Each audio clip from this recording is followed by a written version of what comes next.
Hello, what is up guys? It's Evil Duosarm here today, back with another Blade and Soul video. In today's video, we're going to be taking a look at the fastest way to level a character, what you should do to level up a character as quickly as possible in Blade and Soul. This is especially convenient because we do have the Archer class coming out, and a lot of people are going to be coming back to the game to play the new Archer class. So with that being said, if you are new to Blade and Soul, or if you're just coming back because of the Archer class, please consider subscribing to the channel. It does mean a lot to me, you'll stay updated when new content comes out, and it helps to grow my channel.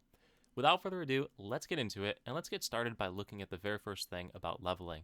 So in a lot of other MMOs, to hit max level, all you gotta do is like grind hundreds and hundreds of mobs over and over again. Blade and Soul is not like that. To max level in Blade and Soul, all you need to do is complete the main quest line. To get to the main quest line, you press the J key on the keyboard to open up the quest journal. The main quest line is the yellow quests in the top corner, top left corner. You click on those, and then in your bottom right corner of your screen, there'll be a little yellow chevron that you can click on. Click on that and it will show you where on the map you need to go. Really quite straightforward.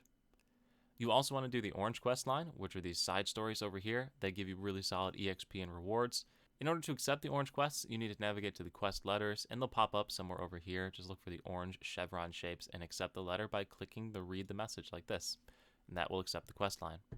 Now the other quests you're going to want to complete throughout playing the game are going to be the purple windwalking quests. So this is not the purple windwalking quest, this is a completely different quest line, but it looks just like this.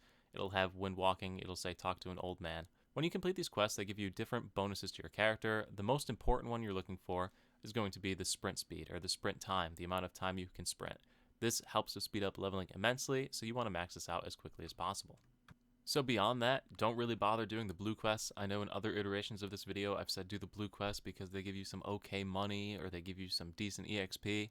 All of the EXP and gold that you can get from doing like all of these blue quests in the entire game can be had in like half a day of running dungeons at the end of the game. So really all of the time you would waste running these different quests, not worth it, just plug through the yellow quest line. So with that being said, while you're doing the yellow quest line, there's going to be certain like choke points that the game has installed, and the first one I can think of is this Dusk Adder Captain right here.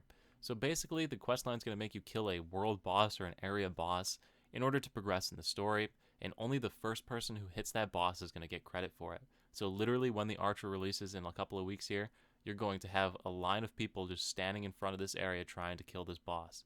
And if you want to speed this up, what you want to do is form a party. So to get into a party with players, press escape on the keyboard, and when you do that, everybody's name is going to pop up in front of you. From a drop-down list, you just hit invite to party and try and form some parties around the area. Now, when you're in a party, as long as someone in your party gets the first hit, the entire party gets credit for the kill. So instead of doing this one by one, waiting for the minute spawn time on this boss and everybody wasting time, getting stuck in line and end up wasting like an hour here waiting for everybody, all you got to do, get into a party, and you'll end up doing it a lot quicker. So make sure you get into parties for these world area bosses.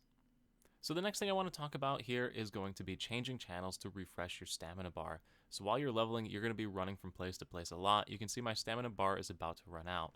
After your stamina bar runs out, you can't run anymore until it refills, or you can run again, but then you run for like half a second. So you can actually recharge this stamina bar instantly by switching channels. So if you hold down the Alt key on the keyboard to open up your mouse, in the top right corner you're going to see a channel icon that says Toman Range and then the channels. Just switch to the opposite channel from whatever you're on. Boom, full stamina bar, and you can continue to sprint. So this is super useful for areas where you need to run from one side to the other. It basically speeds up the leveling process tremendously. You can only do this once every 3 minutes, so make sure it's in an area where you do have a lot more running to go, right? You don't want to waste it and then end up needing to run a longer distance the other direction. Still, very useful system for increasing the speed at which you level. In addition to that, you're going to want to make sure to use Windstride points as frequently as possible. As you can see around the map, you'll have these little green spires. They all correspond to a Windstride point. You can fast travel to any one of the points once every few minutes.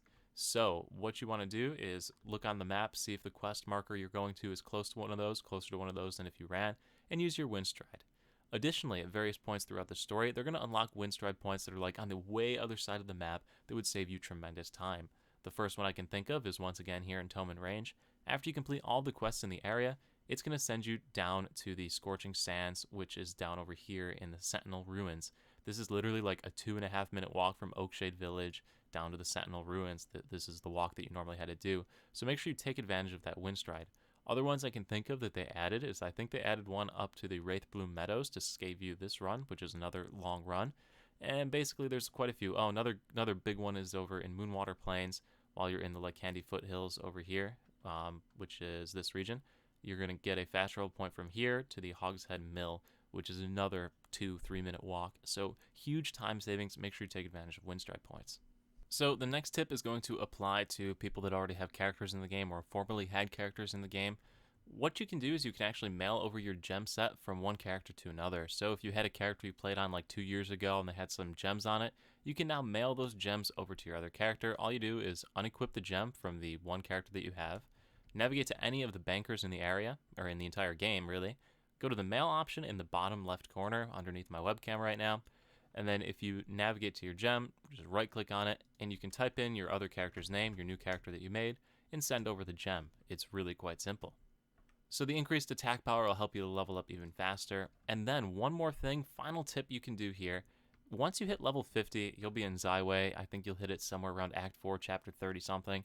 When you hit level 50, you can go ahead and talk to Jinsori, who's chilling here in Zyway if you want the location on the map.